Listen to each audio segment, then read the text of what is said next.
You're listening to Sox in the Basement, a production of the Broadcast Basement Limited, where every show is 30 minutes of good and comes from a basement bar on the south side of Chicago. Pull up a stool, pour a cold one, and join us right now for Sox in the Basement. Heard everywhere podcasts can be found, and always at soxinthebasement.com. We are at Cork Kerry at 106th and Western, Southside Irish Parade. My name is Chris. Ed is not here, so Jordan Lazowski from Sox on 35th is filling in, and we are having a blast, Jordan. Oh, absolutely. Incredible to be here. First time at the parade, so enjoying this one big time. Yeah, shaking hands. John Cangelosi was just hanging out with us, and we're having a great time out here at the Cork. It was just an amazing parade. It's a beautiful day outside, and we have White Sox baseball to talk about, so that's what we're going to do on this show. And we're also going to replay all of the guests that were part of our $1,000 guest bounty on this program today, so that you can check them out. Voting starts this week, and somebody's winning $1,000 from Elite Benefits of America. The entire show brought to you by Family Waterproofing Solutions. Anything that has to do with keeping water out of your basement, your foundation issues, you got seepage, you got bowing walls, you need to have the sump pump checked out. They're going to take care of it. You want to protect your home, protect that basement. I have a basement that's got a bar in it. I don't want anything to happen to it. That's why Family Waterproofing Solutions takes care of me. They are available 24/7, 365. Check out all they have to offer and see what a difference a family makes at familydry.com. I got a direct message. Lizzo and the kids, they call it a DM, Jordan. I had a guy slide into my DMs. Is that how you say it? Is that gross? That was the lingo. I was waiting for you to say it. That's the lingo. You know, I don't know what it means, but a guy slid into my DMs 24 hours before Joe Kelly was signed and told me that he had a relative who was a best friend of Joe's relative, and they were like, we're coming to the south side. 2 years, $17 million is what I heard in that DM. I don't know if it's been announced officially what he got, but is that what it is? It is 2 for 17 officially with an option. Look at that. Slid right in the DMs and had the information. And the reasoning they gave for it not being announced, because Sox were holding it back, was this fear that it would devalue the Kimbrough market. Now, if you think about that, that's a game of telephone, but there's got to be some truth to that. Is signing Joe Kelly make it like teams think we have to get rid of Kimbrough now? Or do we stand around and say, we've got the greatest bullpen ever, and once we make it to the 5th inning, you're all screwed? Like, how do you see it? You can play it either way, but honestly, there's some truth to that DM. You know, whether it's husband, sister's brother, cousin half removed, whatever it is, there's some truth to it that, you know, if you look at it, the Sox have so many back end of the bullpen type options, you almost have to look at it as, you know, Kimbrough becomes way more expendable, and other teams know that. So you got to look at it from the fact of, you know, there's definitely some truth to, hey, we would have rather traded Kimbrough first, but had this deal locked down at the same time so that you could trade him, and teams didn't know what you already had planned. So I do see some truth to that. Joe Kelly, though, total south side. I mean, I love how Sox on 35th, their social media immediately put a White Sox jersey on him when he was making faces at the Astros. Like, this guy's a South Sider. Like, I don't know how you could be mad about Joe Kelly being on your team. Did you see anybody? Like, you always interact with people on Twitter who are unreasonable and irrational. Did anybody have a problem with this? I'll be honest, no. I mean, it was either you liked him because he's a good pitcher, or you liked him because he hates the Astros. Like, either way, people love this guy. And you know, you look to the deeper about what he's going to provide. That's the sort of guy that, you know, you put him anywhere. He's got closing experience. He's got middle relief experience with the Dodgers. That's what you need. I have not seen a person who's like, yeah, I hate this move, because it's a good move on paper. Absolutely. We are going to talk a little bit about the second baseman the White Sox signed. Is he going to play every day? Will Tony screw this up and bat him second? We've got so much to talk about and what they're going to do next. But the first guy of 3 that you'll be able to vote for the best guest of the offseason in the $1,000 guest bounty, we're going to put David Samson up. General manager of the past 16 years in the front office, came on the show. A listener got him on here. He talked a little bit about his relationship with Jerry Reinsdorf, a little bit about how CBAs go. He wasn't wrong very often throughout this entire process in this horrible offseason that luckily is over. But here's a little clip of David. David Samson will be one of the 3 you can vote for. The winner, the person that got them on, wins $1,000 from Elite Benefits of America and Sox in the Basement. Here he is. Carlos reached out to us. Carlos A. I don't want to throw out last names if the guy doesn't want his last name out there. 35-year-old White Sox fan, and you were telling me before we started talking that you have no idea who Carlos is. Like, he's just a fan of your show, and he reached out and he said, "Can you come on this White Sox podcast?" And you were like, "I'm in." So I have a Twitter account at David P. Samson, and my DMs are open. And this all actually goes back to childhood. I'm the guy who was applying for a credit card at 9 years old because I thought that would be cool, and writing letters to credit card companies. I'm the guy who, when I ran my first marathon at 28, I called both Philip Morris and McDonald's to sponsor me. And I said, "Hey, I'll smoke cigarettes at mile 16 and show people that it's okay to smoke and be a runner, or I'll eat a quarter pounder." I swear to God, I wrote that letter. And I said, "Or I'll eat a quarter pounder every day for training." And this was before Supersize Me. "And I'll eat a McDonald's quarter pounder during a marathon." And I heard back from both companies saying, "No, we don't think that's a good fit for us." And I'm the guy who always wanted to be in the room where it happened. And I always wanted to just talk to people who were where I wanted to be. So when I got the job in baseball, and I got it purely because of nepotism, but I kept it because I worked my ass off. And I kept it for 18 years because I ended up being good at it. But I always had my door open because people would want to come talk to me. And I didn't want to be the person who was out of reach, out of touch, because that's what I grew up with and what I grew up around. I have a funny little side story. I worked at Morgan Stanley, and my boss, like 3 levels up from me or 5 levels up from me at Morgan Stanley on Wall Street, he would never give me a meeting. And I always wanted to meet with him because I wanted to be him, and he would never let me talk to him. Then I leave Morgan Stanley and I become the president. I win a World Series, and we're building a ballpark, and the team is gaining in value. And that same guy called me asking whether or not I'd be willing to use Morgan Stanley as a banker. And of course, I told him to bugger off. I said, "Of course I'm not going to use you. Do you remember how you treated me?" And so I never wanted to be like that. So when I ran the Marlins, my office door was open and I would meet with anyone. All you had to do was make an appointment. And now that I'm on Twitter, my DMs are open. And when people DM me, I try to answer. And I try to answer questions on the show, nothing personal. I try to engage when I can. Of course, you can't answer everyone because there's thousands, literally. So this guy just asked a question on Twitter, said, "Hey, do you want to go on the Sox podcast?" He never mentioned that I recall that he could win money. Oh, yeah, he can win $1,000, Dave. Yeah. Well, that's amazing. Now that I know that, if this guy wins, my rate is $1,001 for this show. So he's going to be in a negative net position of $1. But that's just business, right? I'm just kidding, of course. It's awesome. I want him to win. I think it's totally cool. And anytime I can do something to help a listener, because they give me 45 minutes of their time every day. So if I can do something in return, I'm always happy to do it. Well, and you know, you could, of course, nominate your own guest to put on the show and just win the $1,000 yourself. Just because you've been on doesn't mean that you can be in it. Just find somebody else, and it just kind of it's like a domino effect. That would be absolutely awesome. I know Ed's got a list of questions here, but we've got to ask it because I remember talking about it 2 years ago, and I hope you don't mind me asking the question, but I kind of have to. If I don't, everybody's going to sit there and say, "Why didn't you ask him about it?" So a couple years ago, before the world went crazy or crazier than it already was. You went on, I think, Dan Lebitard's podcast, and you said that in your first year of baseball, Jerry Reinsdorf, he said his best advice to you was finish in second place every year because your fans will say, "Wow, we've got a shot, we're in it," but there's always the carrot left. There's always one more step to take. And then he got very upset and said, "I never said anything like that." And I remember back when we talked about it that I said, "You know what, this could have just been like, talk at like a meeting. Like, you have a couple of drinks and you start shooting your mouth off and you make a joke and everybody laughs, and you might have just intended to just tell a funny story." How accurate was that? And what was it? Was it tongue in cheek when he said that to you? Do you think that was his real philosophy? Well, it was definitely real, definitely accurate, and there was no tongue and there were no cheeks. Wow. But I do want to give it context.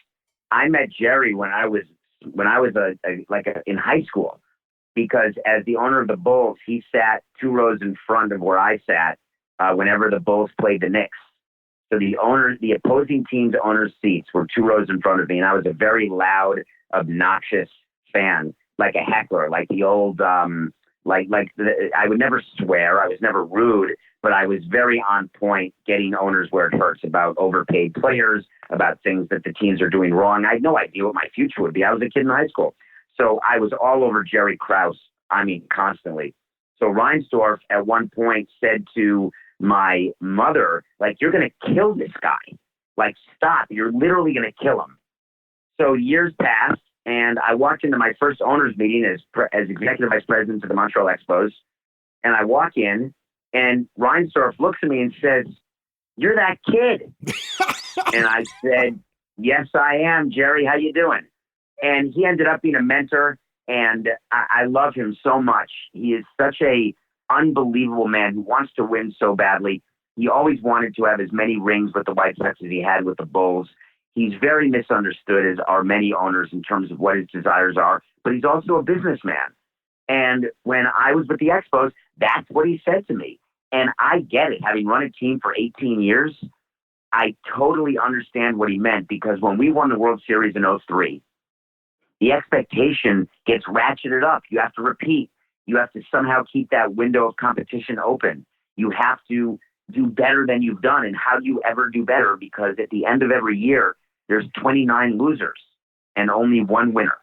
But if you're in second place, that means you're not tanking, right? It means that you've had a competitive September where you're in it and the fans are interested, and there's still more to do. So fans will come back and buy season tickets, and sponsors will be interested. So really, the frame of reference was, hey, if being in last place stinks, winning the World Series is amazing, but then it's what have you done for me lately? So I respect what he said, and I just want to give it some frame of reference.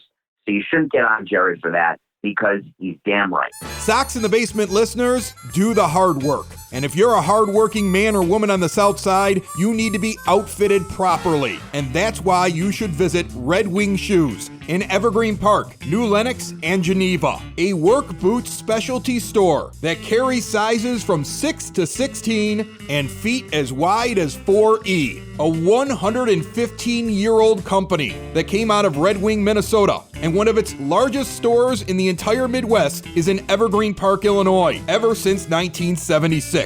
When you're on your feet, the footwear is everything. So why not get an expert fitting? They warranty, repair, and offer free conditioning with laces. And they also carry Carhartt work clothing as well. Located at 3347 West 95th Street in Evergreen Park, Illinois, at 208 East Maple Street on Route 30 in New Lenox, or at 1749 South Randall Road in Geneva. Visit them today. You work hard. You've earned it. Red Wing Shoes. Cork and Kerry, 106th and Western. We love these guys. Cork and Kerry at the park. Do not forget, the place to be. Pre-game, post-game, during the game, during White Sox games, home games, away games. Go watch them there. They rent the place out. You can have a big baseball party there. I would imagine we're going to be there at some point opening week. Got to talk to Bill Guy to hear the owner at some point today if I can find him, because this place is a zoo, Jordan. Jordan Lazowski's sitting with me here from Sox on 35th. Are you enjoying the live event?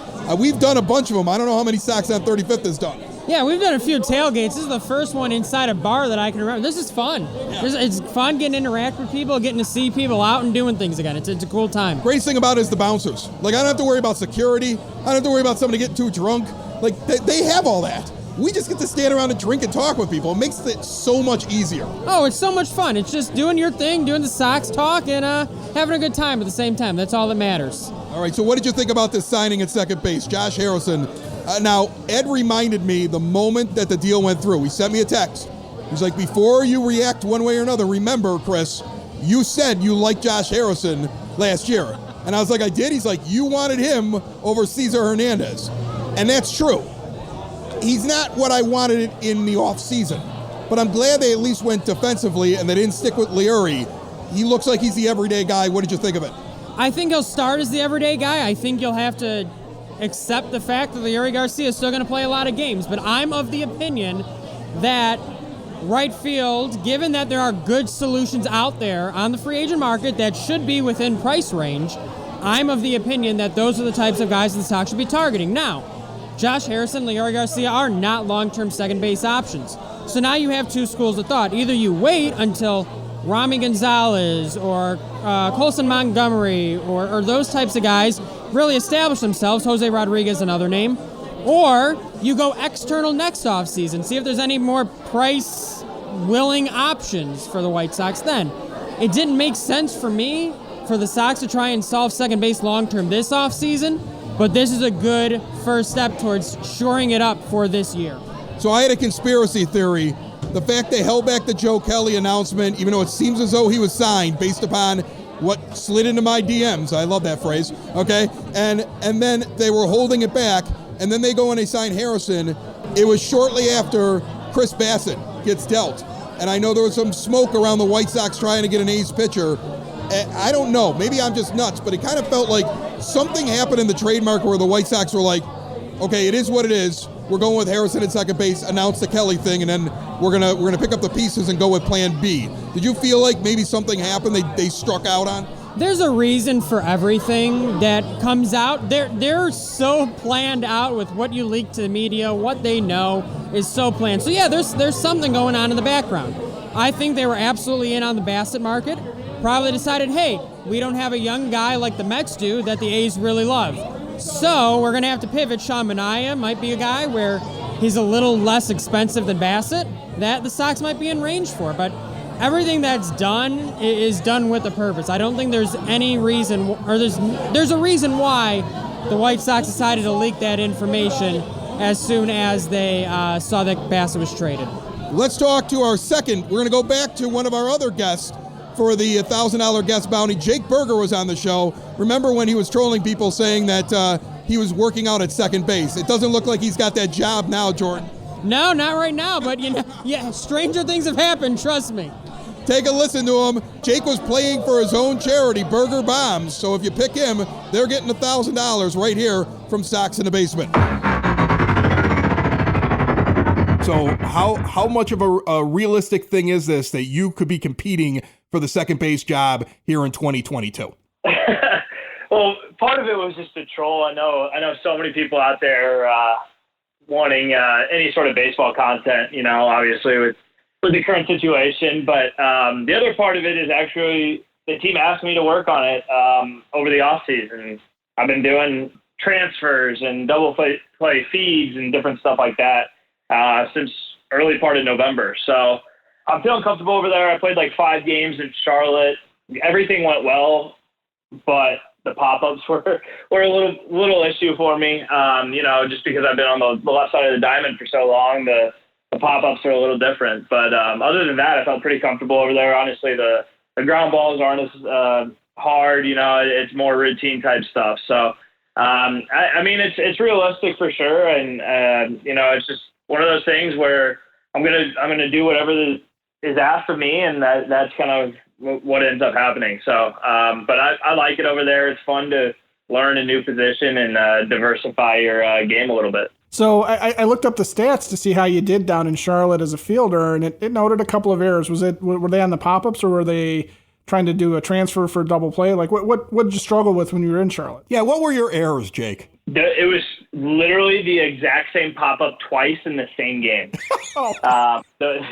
Legitimately, I don't think it could, Matt Reynolds was our shortstop, and he had a night off, and he was down in the tunnel watching the game on the TV, and he thought it was a replay. The second one I missed, he thought it was a replay. That's how, exactly the same it was. But, yeah, those were the only 2 errors I made over there. I fielded everything else, turned to double play, fed to double play. So, that was the only issue, and safe to say I had a lot of pop-up priority work for the next week. I'll tell you this, though. You make me feel better as a mid-40s 16-inch softball player when I drop 2 pop-ups in a game and I feel like an idiot. Now I'm like, hey, Jake Berger does it too. I appreciate the fact that you're human, Jake. So here's the thing. You kind of throw this out there that second base might be an option, and then you post a video on Twitter. And immediately, and I know you saw it because I could tell your reaction to it, you kind of posted a few things afterwards.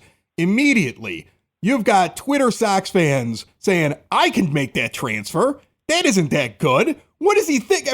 All of a sudden, all the experts came out. The Twitter comments were on fire. Did you read through that stuff and get a chuckle over it? Is it laughable that guys that can just grab the keyboard and start typing, feel like they can critique your play at second base? Oh yeah, it always that was part of me posting it too. Just that I wanted a good laugh. I think going through my injury, and there were a lot of tweets, this guy's a bust and all this stuff. I took it to heart during that time, and now I look back on it, I'm like, man, who cares what anybody thinks? I'm confident in myself, and that's the way it's gonna go. And honestly, it's kind of funny. Oh, he's not putting his foot here. The people that I thought were really funny, I would comment back and make a joke out of it too. I know people are starved for baseball content, so it was pretty funny seeing all the reactions on there. Well, you talk about the getting over those things and not taking it to heart, but it sounds like you did take some of that stuff to heart when you were going through your different injuries. And I was just having a conversation with a friend of mine who's never been in the public eye before, and I spent a long time ago, I was on the radio, back in the day when there was no Twitter. And I was explaining to them that people used to sit down and actually write letters. They used to have to write on a piece of paper how much they hated me. And then they'd have to get a stamp, and they'd have to put it in an envelope, and they'd have to mail it, and they'd have to wait 3 days for a response. And if I ignored them, it all went away. And that was just me. Right, and that was just Ed writing it because he was my producer at the time, and he didn't like me. But the thing is that, people used to have to put an effort in to talk trash to you. Now anybody with their phone can do it. And I told my friend, just ignore that crap. It's garbage. Ignore it. Is that one of the reasons why you've now kind of come up with this idea, this initiative, this Burger Bombs, this mental health thing, because of the struggles that you went through back then, and now you kind of realize you got to let that stuff roll off, right?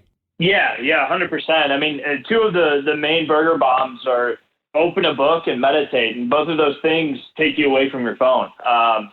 I think that's a big portion of it, and I know a lot of my teammates and a lot of guys around the league don't even have social media on their phones during the season, just because it's everyone has an opinion and they have a right to that opinion, but that doesn't mean it's always the best thing to post. So that's a big emphasis on the Burger Bombs community, and just kind of being able to get away from your phone. I mean, even break a sweat, working out and just getting outside, getting away from the screen time is definitely crucial in mental health for sure.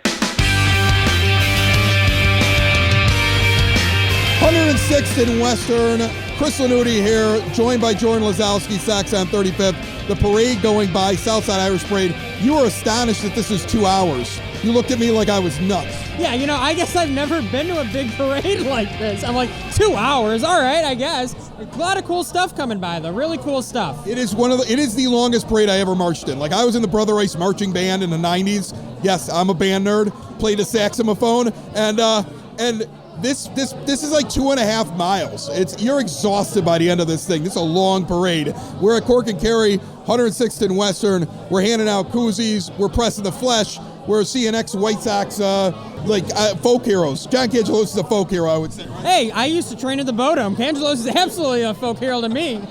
All right, and John gave me his number. I got John's digits. He's going to be on the show. He's like, I'll come on the show. I'm like, you're on anytime, John. We're going to get John at the bar, I think.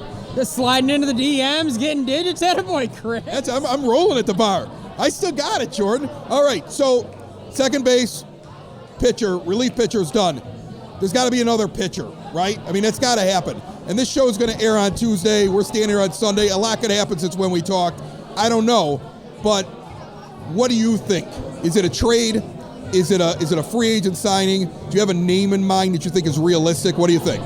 Yeah, I mean, when you look at the numbers to just adding up innings pitched expected for each Sox guy, Keuchel's limited to 160. They don't want his option getting picked up, so he cannot pitch more than 160 innings. Michael Kopech's probably going to be on a 100-inning limit, so you want to save those for the postseason too. You need a 3, 4, 5 type starter that's going to cost about $10 million, and that's where you start. So if it's free agency, don't expect anything too fancy. If it's via trade, Sean Manaea is a popular name for a reason, because he's a 3-4 type pitcher, and he only costs $10 million next year. There's a reason you're hearing that name a lot. So when you look at it, don't expect them to go to the top of the market, because believe it or not, the Sox payroll right now is about $200 million. Crazy. Yeah, that's a little insane for me to say. Like, I love saying Jerry's cheap, but crazy. Yeah, $200 million is not something I thought I'd ever say in my life. So good for them, but at the same time, no, you're probably not getting close to that $230 million luxury tax. So there's going to be some trade-offs coming here soon. All right. Hey, did you think that it was a failure by Hahn when you see Rodon go 2-44 that he didn't do the qualifying offer, or do you think he doesn't get that deal if there's a qualifying offer attached? I honestly think it's both. I do think that it was a failure by the Sox not to give him the qualifying offer. I would have loved a draft pick either way. At the same time, 2 years, $44 million with an opt-out after the first year, I don't think Rodon gets that with a qualifying offer attached, especially from the Giants. So it's tough when you're looking through that where it's like, yes, they probably should have given it to him, but I feel less confident. I've since flip-flopped on Twitter. I feel less confident that he truly would have gotten that deal if they given him a qualifying offer. If they take it, that's not a bad thing if the Sox had gotten Rodon to take the qualifying offer. But at the same time, you can't really be sure. All right, Cork and Kerry, 106th in Western. Jordan learned after Sox on 35th and Sox in the Basement combined that he's going to be drinking more. Even this is like your second or third bar in Western you've been to with me. This is what you do now. You're like, how did this happen? Yeah, it's like, well, now I got to learn how to run a little bit more because I'm 24 and I'm getting notes from my doctor like, hey, you better watch yourself. Really? Are you kidding? I'm 45. I'm out drinking you. Knock it off, kid. Yeah, I'm getting mixed signals over here. I got one party telling me one thing, you telling me another in my other ear. Just have your Guinness and relax, Jordan. You're 24 years old. All right. Sox in the Basement, Sox on 35th. Again, you know this. We're working together. We're having a great time together. We got events all year long. Make sure you're subscribed. Get out to Cork and Kerry, 106th in Western. But remember, Cork and Kerry at the park, the place, pregame, postgame, in-game. They'll rent the place out. They got a huge tap in that place. It's in the shadow of the ballpark, 33rd in Princeton. It is expensive enough to go to a ballpark. Go and get some ballpark food, some goodies, some amazing award-winning burgers before you head in and watch the White Sox this year. We're going to finish off this show with our final contestant in a $1,000 guest bounty. I think it was obvious Liam Hendriks was going to be one of the three you can vote for. Playing for himself and his South Slida Foundation. A vote for Liam means that $1,000 goes to his foundation. We're going to listen to him right now and finish off the show and see you coming up on Friday from back at the bar where it won't be so loud. And more Guinness? More Guinness, but you know what? I'm also surprised I was not one of the top three guests, Chris. I'm a little upset about that. You're big time, Jordan, but you're not that big time. You know what? That's fair. That's fair. I understand it. I'm willing to accept it. I was number 4, right? Sure, you were number 4. So, are there any of your teammates that you are looking forward to seeing, make an improvement or make a jump, coming into the next year? So I'm obviously partial to the bullpen, spending so much time with those guys out there. One, I think Aaron Bummer had some of the worst luck I've seen in baseball last year with the amount of infield singles and ground balls that shouldn't get through any infield got through. That was very hard to watch. But I think one of the biggest things for me is going to be continuing to watch the way that both Michael Kopech and Garrett Crochet move forward in their different roles, whatever those roles are this coming year.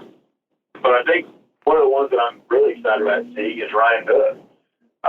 Seeing what he was able to do, seeing what he was able to how he was able to grow as not only a human being, but just his confidence growing on and off the field. I think it's something that can only play into what he's going to move forward to, and I think that's one of the big things I'm really excited for. But, if you want to look at the position players side, I think Andrew Vaughn's one of the ones. The amount he worked on his defense after never playing in the outfield before, there's something very admirable about what he was able to do, and we had complete faith that he was going to try his darndest to make sure every play got made out there, and that's all you can ask for as pitcher. Well, sitting here at the end of the 9-foot homemade oak bar that we do the show from, I have a plaque that has former White Sox reliever Bobby Jenks celebrating on the mound.